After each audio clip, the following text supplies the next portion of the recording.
YouTubers, welcome back to another Mastery Monday extravaganza. In today's final chapter of our Footsies Handbook series, we are going into the epilogue section of the Footsies Handbook. All right, as always, like the video, subscribe to the channel, comment something random, tell me what your favorite color is, what character are you looking forward to in season 2. Please give me Sagat, please. And let's get started. All right, so what should you do when a veteran player is outguessing you at every turn? It happens to everyone, where every last thing you do gets hit. Your every medium range poke gets swept, your every long range move gets stuffed, and doing nothing opens you up to pressure. The answer is obvious: block. Sometimes when they've got your number, just block. They're totally playing by your rhythm, so don't make any moves for a second until they don't know how to read you anymore. When you block, don't do it out of fear, do it to wait them out. Do it to take away their momentum. Do it to figure out their methods. Do it to plan your next move. This is so important. All right? When you do this, you do it because you choose to do it. That's the attitude you need, right? When you have that attitude, I'm gonna block your shit because I'm gonna block your shit. I'm gonna just block. I'm gonna block your shit. That gives you that fucking serial killer Michael Jordan mode in a competition, right? You're like, I'm not wavering. That's what you need, right? I am not afraid. That's how intense you have to be with this shit. You understand? But if you're blocking because you feel like it's a repercussion, that is dangerous. You cannot think like that. You block because it's your investigative tool, or it's your way of resetting, things, or whatever. All right? You have to be proactive. Do it because you choose to, not because somebody chose for you. You understand? And what I mean by that is your fear, that stuff is all of the past, right? Whatever you fear is usually some sort of projection from an experience you've had before, right? In the past that you did not like, you did not enjoy. So maybe it's a matchup, maybe it's a player. This guy's my demon. Ain't nobody your demon, all right? There's no human being that's your demon in this existence. Take that curse out of your mouth. This player, you might have not beaten them, okay? But it's just because you've been beating yourself. That's all it is. All right, so when you look at them as a human, it'll help you return to that proactive thinking and be like, I'm gonna do this because I choose to do this. You're not doing this because of the player in front of you. All right, so you have to be proactive. All right, the key here is that there are only 2 ways to beat someone who's good at footsies: outthink them and do everything they're doing except better, and second, work out some alternative strategies to avoid that danger zone entirely. So essentially, when you're doing what they're doing but better, it's because you have information and you're applying it more accurately, right? So if 2 even skilled players are duking it out, but one player is more alert and more aware of the conditions that are being created, what triggers their opponent, things like that, what influences they have for forms of leverage in combat, they take advantage. They are the ones that are going to win. There's this pretty cool Sun Tzu quote. It's like, let me see, I'm going to find it and read it to you guys. All right, if you know the enemy and know yourself, you need not fear the result of 100 battles. If you know yourself, but not the enemy, for every victory gained, you will also suffer a defeat. If you know neither the enemy nor yourself, you will succumb in every battle. Okay? See how important that is? This is so important. So sometimes you guys just don't know your enemy because you don't take the time to understand your enemy, right? You don't understand that, you don't care to get to know your opponent because you just think that they're like a walk in the park, or they're a no name or whatever, right? And then you fucking drown in pools and you get frustrated, right? It happens. Okay, it happens.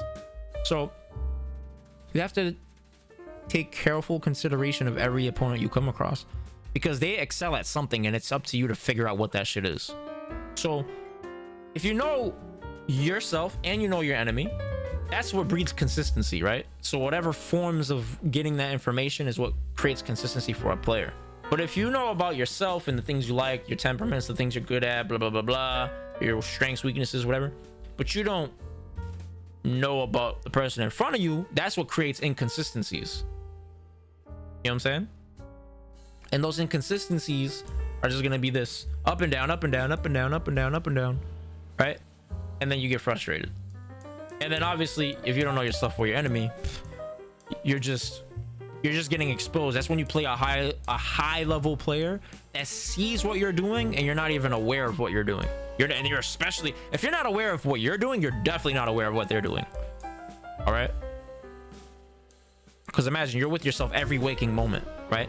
You're with yourself every waking moment. So obviously you should naturally know yourself more than your opponent. Like, that's a given, you know? Otherwise, you have no chance of winning. Playing footsies to survive is simply delaying an inevitable loss. Skilled opponents can sense indecisive reluctance and press the advantage. Give 100% effort to footsies or don't play footsies at all. Indecision, or indecisiveness rather, is a key killer to performance. All right, remember the quote we were reading on the stream yesterday? Is the haste is folly quote. Another Sun Tzu quote. I have heard in war haste can be folly, but I've never seen delay that was wise. Okay, delaying hesitation is like a mild form of fear. All right, and usually what might cause that is analysis paralysis, where you want to be so correct because the repercussions of being wrong scare the fuck out of you. You know what I'm saying? So in order for you to get to that point, the easiest way to get to that, there's two ways. Number one is you keep playing, and then eventually you learn, you get experience, right? Or secondly, you accept and die on your sword, meaning you accept the worst possible outcome, which is losing. If you do that shit right now, you will save so much heartache. But when motherfuckers do not want to accept losing, that shit is going to cause you to fight yourself. You know what I'm saying? You gotta start fighting yourself, and that infighting is not good because now it is 2v1. It is your opponent and you versus you. That makes no sense. You're getting jumped. You're getting pummeled. You're fighting what's in front of you and what's behind you. What's behind you is ironic because that's like your belief system, right? Your things of your past, your conditions, everything that's led up to this moment. You know what I'm saying? You're getting jumped by what's in front of you and ironically what's behind you. So accept the worst possible outcome and you will free up all of that energy, and now it can be redirected towards something constructive. You know, that's how you do it. Otherwise that energy is gonna just be, it's gonna be consuming you. It's gonna be just attacking you. You know what I'm saying? And sabotaging your effectiveness. Okay, does that make sense? All right, the easiest person to play footsies against is that intermediate player who hasn't quite given up on footsies but doesn't play footsies to win. He doesn't move around much, he doesn't keep track of long-term patterns, and he plays almost exclusively on a reactionary level. He's not trying to get you to do anything specific, he's simply reacting to where you're standing. He doesn't think his footsies are good enough to help him win whole matches. He's being lazy. Yeah, so what that basically looks like is like a player. Let's say if somebody's playing Cammy. Right, playing Cammy against Manon. Just an example. This is not footsies.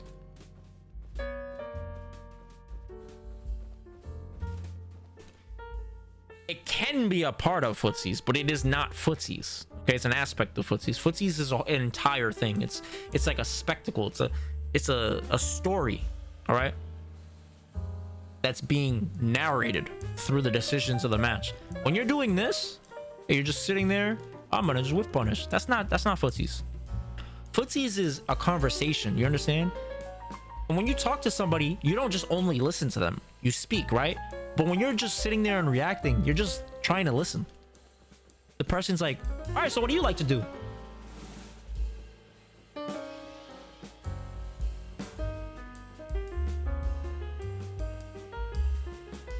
See how awkward that is? That's what you're doing when you're just doing that. What the fuck conversation is happening? There's no conversation. You know what I'm saying? So you have to speak. And the reason why people don't speak is because they're afraid to look like an idiot. Right? Go on a date. You don't want to say something because the chick, she's fly. You want to impress her. You don't want to look like an idiot. So you just kind of like Or what's the other extreme of that? You say too much, you fucking blab your mouth. Yeah, you know, I had this business venture in fucking Nicaragua, you know, and I was you know, I was doing some stuff for some clients, and I was handling like, you know, $6 million of assets. You know, oh wait, hold on, I gotta check where's my black card inside of my Louis Vuitton wallet. All right, oh yeah. So yeah, tell me something about yourself. And then she's like, yeah, so oh, that's pretty cool. Yeah, she didn't even get to talk. Right? What does that look like?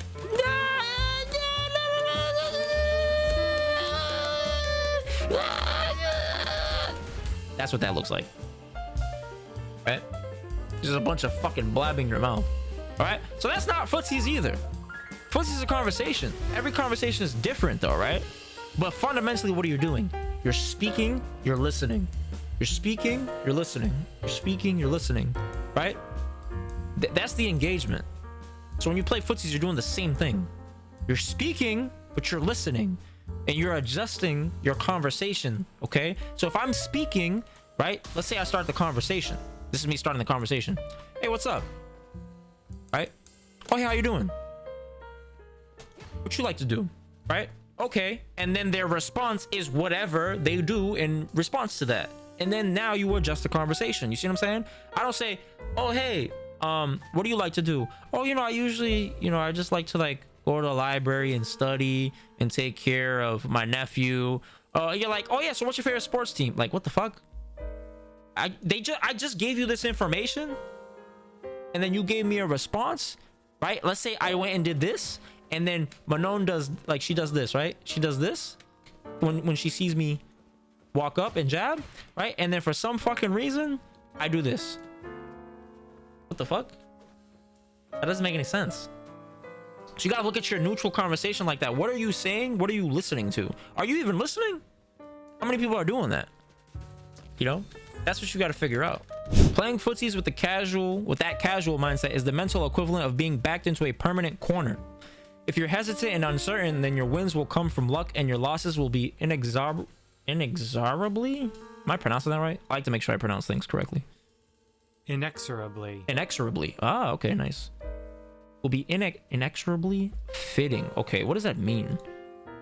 In a way that is impossible to stop or prevent. Inexorably. Okay, cool. I always like to look at words and look up definitions. You know what I'm saying? That's pretty good. All right, so do not under any circumstances allow your opponent to get inside your head and dictate your game plan. If your best poke gets beaten by a fluke counter, get over it. Don't let it startle you. Sure, losing 10% life sucks, but you'll survive it. What you won't survive is allowing one exchange to convince you to stop using your best button for the rest of the round. Giving up on moves only does one thing. It reduces your options. And guess what happens when you reduce your options, guys? Instead of having this entire field of options, right? All of these options, you know, E, F, you know, G, H, I. Now somebody stops something, you go like this. Now I only have these 6 options. Somebody stops, okay, now I only have these 4 options. They stop this, I got 2 options. Now you're just linear. See what I'm saying? So you have to identify like what battles are worth fighting for and which ones are worth fighting for because they win the war, right? You don't need to win every engagement or counter everything that you see or stuff like that. Ultimately, you want to win the things that will help you win consistently more often than not. You're not going to win every time, but the idea is to, through probability, win. So for example, if I'm not perfecting you 4 rounds in a row, that technically means that I lost a battle somewhere on the screen. You understand? Somewhere on the screen I lost a battle. I don't know what it is, but I lost it. You go back, you review your match, you're like, oh, I took damage here. Okay, it's because of this. But does it mean you lost the war? No.